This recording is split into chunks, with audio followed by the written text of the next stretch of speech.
कमज़ोर शरीर वाला बच्चा क्या क्लास में फर्स्ट आ सकता है?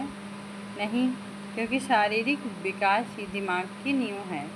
तो आज मैं समझाऊंगी इस वीडियो में क्यों अर्नोल्ड गैसेल ने व्यक्तित्व का आधार कहा है। तो चलिए देखते हैं, आज हम लोग लेके आए हैं शारीरिक विकास बालक के संपूर्ण व्यक्तित्व विकास का आधार एवं आलोचनात्मक व्याख्या, रीजनिंग पॉइंट सब कुछ ऐड है इसमें। तो चलिए शुरू करते हैं हम आज की अपनी क्लास है कि शारीरिक विकास बालक के संपूर्ण व्यक्तित्व का आधार है। आलोचनात्मक व्याख्या कीजिए। तो हम लोग क्वेश्चन आंसर के साथ समझेंगे। तो शारीरिक विकास में शरीर के आकार, वजन और हड्डियां, मांसपेशियां और शारीरिक क्षमताओं में क्या होते हैं? परिवर्तन होते हैं। तो चलिए देखते हैं इसकी व्याख्या। बालक का शरीर स्वस्थ होने पर वह सीखने और सोचने और सामाजिक कार्यों में क्या करते हैं? भागीदारी लेते हैं, भागीदारी में सक्षम होते हैं। जबकि दूसरी तरफ जो अस्वस्थ होते हैं वो हमेशा बीमारी से खुद को ग्रसित पाते हैं। तो वैज्ञानिक आधार भी देखते हैं इसके साथ। वैज्ञानिक आधार है अर्नोल्ड गैसेल के अनुसार विकास एक क्या है? जैविक प्रक्रिया है विकास, जो कि परिपक्वता के अनुसार आगे बढ़ती है। जैविक प्रक्रिया अपने आप होने वाली। तो शारीरिक विकास रीजनिंग पॉइंट देखेंगे कि शारीरिक विकास कमज़ोर होने पर सामाजिक विकास को भी क्या करते हैं? प्रभावित करते हैं। इन्होंने कहा है अर्नोल्ड गैसेल ने। तो ये मोस्ट इम्पॉर्टेंट क्वेश्चन है। तो चलिए, वृद्धि एवं विकास में अंतर स्पष्ट करते हुए दोनों एक दूसरे से कैसे जुड़े हैं बताइए। तो इसमें बच्चे काफ़ी कंफ्यूज हो जाते हैं, वृद्धि और विकास। तो वृद्धि क्या है देखते हैं। वृद्धि शरीर के आकार में परिवर्तन, लंबाई और वजन आदि में बढ़ोतरी होती है। और जबकि विकास क्षमता, व्यवहार और कौशलों में क्या होता है? परिवर्तन के आधार पे होता है कि सभी बच्चों की क्षमता, व्यवहार सब कुछ अलग अलग होते हैं। तो इसका वैज्ञानिक आधार देखते हैं कि बाल विकास विशेषज्ञों के अनुसार वृद्धि विकास का क्या है? एक भाग है, लेकिन विकास केवल शारीरिक परिवर्तन तक ही सीमित नहीं होता है। वृद्धि हमें दिखाई देती है और विकास हमें क्या करता है? हमारे व्यवहार में दिखाई देता है। तो चलिए देखते हैं अगला क्वेश्चन से शारीरिक विकास के सिद्धांतों की व्याख्या उदाहरण सहित कीजिए। आप लोग हमारे साथ बने रहिएगा, क्योंकि एग्जाम में ये टॉपिक घुमा फिरा के अक्सर पूछे ही जाते हैं। तो ये शारीरिक विकास के सिद्धांतों की व्याख्या है कि निरंतरता का सिद्धांत है, और ये है क्रमबद्ध विकास। निरंतरता के सिद्धांत जो विकास जीवन में लगातार चलने वाली क्या है? एक प्रक्रिया है विकास। तो विकास क्रमबद्ध विकास क्या है? विकास एक निश्चित क्रम में होता है, धीरे धीरे चलता है, फिर कुछ मतलब बंद हो जाता है। तो जैसे उदाहरण के लिए चलना, खड़ा होना और फिर चलना। तो विकास क्या है? सिर से पैर की ओर विकास। कि सबसे पहले बच्चा जो है अपने सिर को संभालता है, फिर बैठना सीखता है, फिर क्या करता है कि चलना सीखता है। तो इसे सिर से पैर की ओर विकास कहते हैं। यह सामान्य से विशेष की ओर सिद्धांत है कि बच्चा सबसे पहले अपने हाथ पैर को हिलाता है, फिर सिर को संभालता है, फिर धीरे धीरे बैठना चालू करता है, फिर उसके बाद क्या करता है? चलना सीखता है। तो ये सामान्य से विशेष की ओर निरंतरता का सिद्धांत देते हैं। रीजनिंग पॉइंट है कि बच्चे का विकास अचानक नहीं बल्कि धीरे धीरे होता है, कि धीरे धीरे होता है बच्चे में विकास। तो देखते हैं अगला क्वेश्चन कि शारीरिक विकास को प्रभावित करने वाले आनुवंशिक और वातावरणीय कारकों की तुलना कीजिए। तो शारीरिक विकास को प्रभावित क्या करते हैं कि हमारे आनुवंशिक कारक, कि माता पिता से मिलने वाले गुण, जैसे बच्चे के माता पिता के गुण मिलते हैं, उनके माता पिता सीधे होंगे तो बच्चे भी सीधे होंगे। और माता पिता का रंग सांवला है तो बच्चों का भी रंग सांवला हो सकता है। तो ये क्या है, माता पिता से बच्चों में आने वाले गुण को क्या कहते हैं, आनुवंशिक कारक कहते हैं। शरीर की बनावट हो गया कि जिस तरह से माता पिता रहेंगे उसी तरह से उनके बच्चे भी, उनकी शरीर की बनावट भी रहेगी। तो वातावरणीय कारक हैं जैसे भोजन, परिवार, स्वास्थ्य, शिक्षा।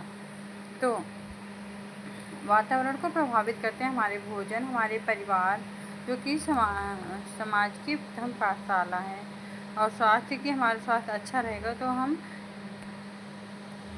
खुश रहेंगे और समाज में सामंजस्य अच्छा रहेगा।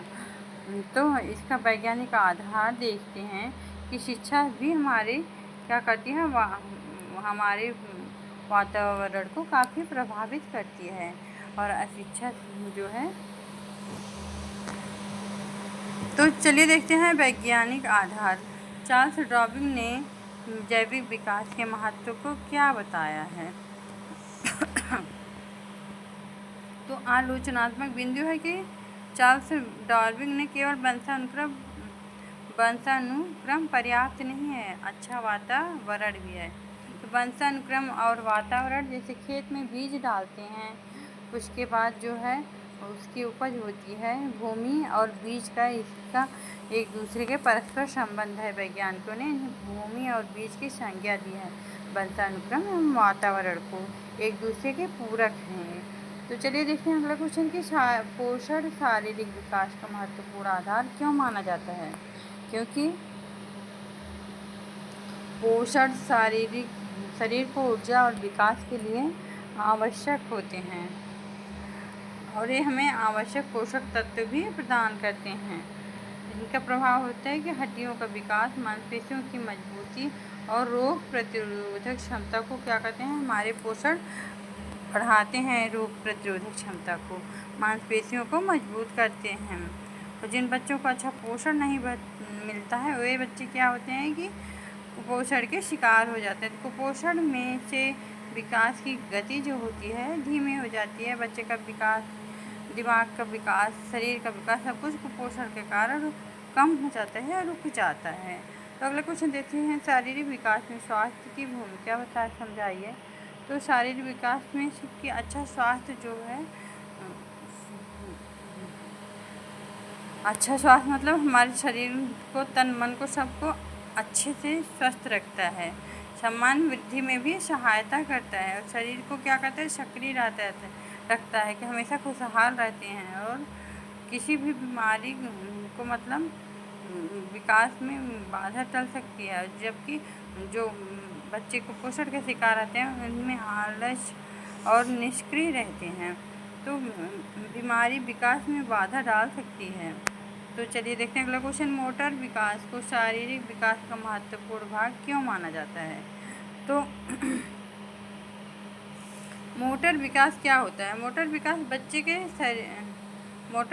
बच्चे को अपने शरीर पे क्या करता है, नियंत्रण करना सिखाता है। जैसे स्थूल मोटर दौड़ना कूदना, सूक्ष्म मोटर लिखना पढ़ना। जैसे स्थूल में भारी मोटर में हो गया कि हम लोग दौड़ते हैं कूदते हैं, और सूक्ष्म मोटर में जैसे लिखना पढ़ना होता है। तो चलिए देखते हैं, मोटर कौशल आत्मनिर्भरता को बढ़ाते हैं, रीजनिंग पॉइंट है। तो अगला क्वेश्चन देखते हैं कि अर्नोल्ड गैसल के परिपक्वता सिद्धांत की आलोचनात्मक व्याख्या कीजिए। तो अगर आप लोग ये सब वीडियो को मतलब अच्छे से देखोगे तो समझ में आएगा कहाँ से क्वेश्चन लिया जा रहा है। तो हमारे पढ़ाने का मकसद रटना नहीं बल्कि उसे अच्छे से समझाना है। तो आप लोग जुड़े रहिए। तब तक देखते हैं अगला क्वेश्चन कि गैसल के अनुसार विकास जैविक परिपक्वता के अनुसार होता है। जैसे विकास की प्रकृति गति समझाई। तो आलोचना है कि वातावरण के प्रभाव को बहुत कम इन्होंने महत्व दिया है।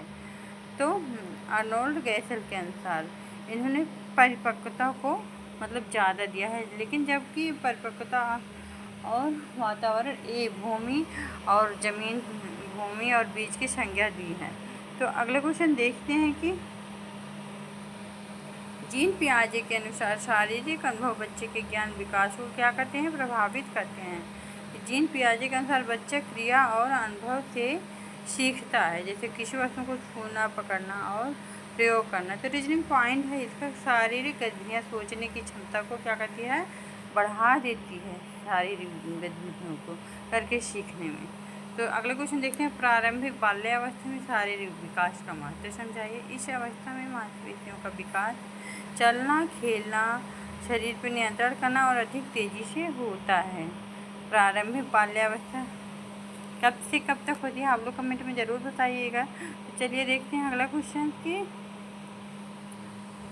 शैशवावस्था एवं किशोरावस्था के शारीरिक विकास में अंतर बताइए। शैशवावस्था क्या होता है, तेजी से वृद्धि होती है, चलना सीखते हैं। किशोर क्या करते हैं, शारीरिक परिपक्वता होती है शरीर के अंदर, इनका शरीर पूरा परिपक्व हो जाता है और इनके शरीर में बड़े परिवर्तन होते हैं, क्योंकि बचपना अवस्था को छोड़ने के बाद हमें शैशवावस्था में प्रवेश करते हैं, तो इसमें शरीर में काफ़ी परिवर्तन आ जाते हैं।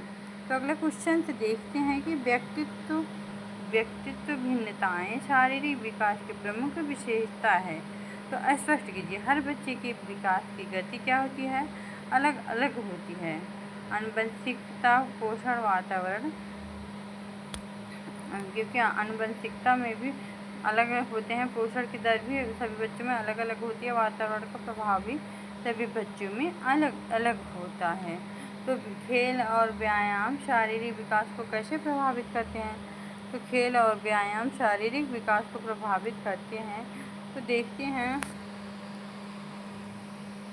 मांसपेशियों को मजबूत करते हैं शारीरिक विकास, खेलकूद से मांसपेशियाँ मजबूत होती हैं, संतुलन बढ़ाते हैं, शरीर को क्या करते हैं, सक्रिय रखते हैं, हमेशा ऊर्जावान बनाते हैं खेलकूद। तो शारीरिक विकास के अध्ययन की आवश्यकता क्यों होती है, तो शारीरिक विकास के अध्ययन की आवश्यकता इसलिए होती है कि बच्चों की क्षमता को समझने के लिए, शिक्षा योजना बनाने के लिए और समस्याओं की पहचान करने के लिए भी हमें शारीरिक विकास के अध्ययन की आवश्यकता होती है। तो शारीरिक विकास और मानसिक विकास के संबंध की व्याख्या कीजिए। दोनों एक दूसरे से जुड़े हुए हैं।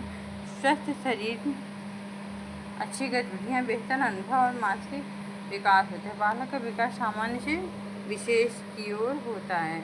उदाहरण सहित दीजिए।